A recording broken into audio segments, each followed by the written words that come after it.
নমস্কার। আজকের দিনটি খুব সুন্দর, বিশ্বকর্মা পূজার দিন।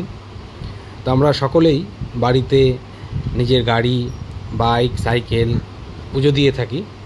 তো আমিও সকালবেলায় এসে দশকর্মা দোকান থেকে সুন্দর মালা, রুমাল কিনে নিয়ে আসলাম।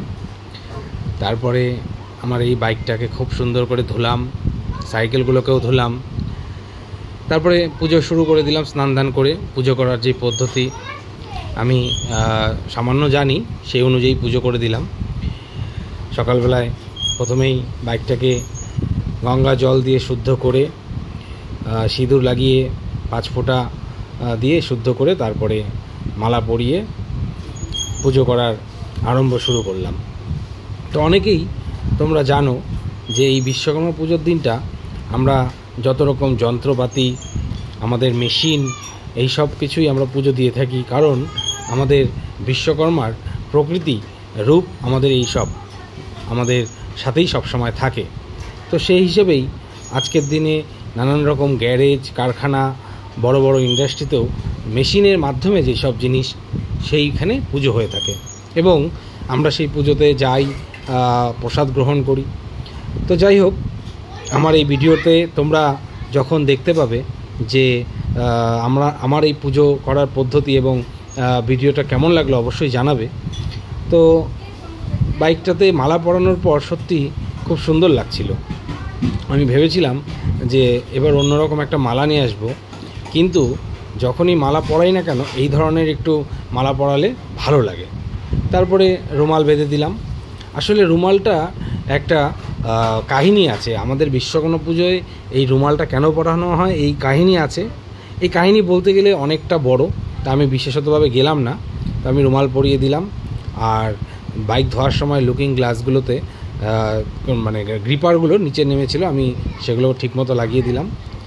তারপরে আমার যারা পুজো দেখছিল সেই সব ছোটদের বললাম যে পুজো করার পরে কিন্তু প্রণাম করতে হবে। কারণ আমরা যদি ভক্তি করে পাথরকেও পুজো করি, সেই পাথরের মধ্যেও আমাদের ইষ্ট এসে বসে। তো সেই হিসেবেই আমি যখন আমার বাইকটাকে পুজো করলাম আমার মন থেকে, তখন আমার মনে হলো যে আমার এই বাইকেই বাবা বিশ্বকর্মার আবির্ভাব আমি দেখতে পাচ্ছি।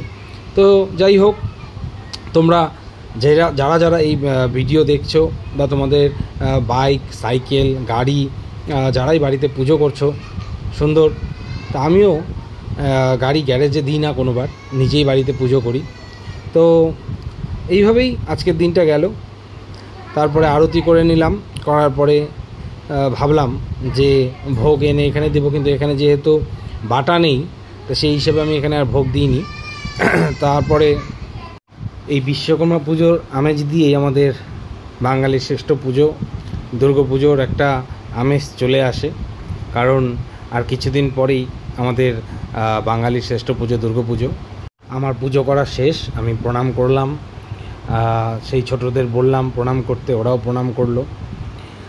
তারপরে আমি আমার সাইকেলের পুজো করলাম, দেখতে পাবে তোমরা ভিডিওতে। সেই ছোট সাইকেল নিয়ে সেই স্টুডেন্ট লাইফে যেতাম। তারপরে হাই সেকেন্ডারি পাস করে আমি একটা বড় সাইকেল কিনি, সেই বড় সাইকেলটা দিয়েও সেই স্টুডেন্ট লাইফে সময় কাটিয়েছি। তারপরে যাই হোক, পুজো করা শেষ, তোমাদের সাথে শেয়ার করলাম কিছু কথা। এবং এই ভিডিওটা তোমাদের কেমন লাগলো অবশ্যই জানাবে। এবং বিশ্বকর্মা পুজোর মধ্য দিয়েই আমাদের যে পুজোর দিন গোনা শুরু হয়ে গেছে এবং আমরা নিজেদের বাড়ি ঘর পয় পরিষ্কার করে নিজেদেরকে সুন্দর করে তোলার জন্য আরও সুন্দরভাবে থাকার চেষ্টা করি।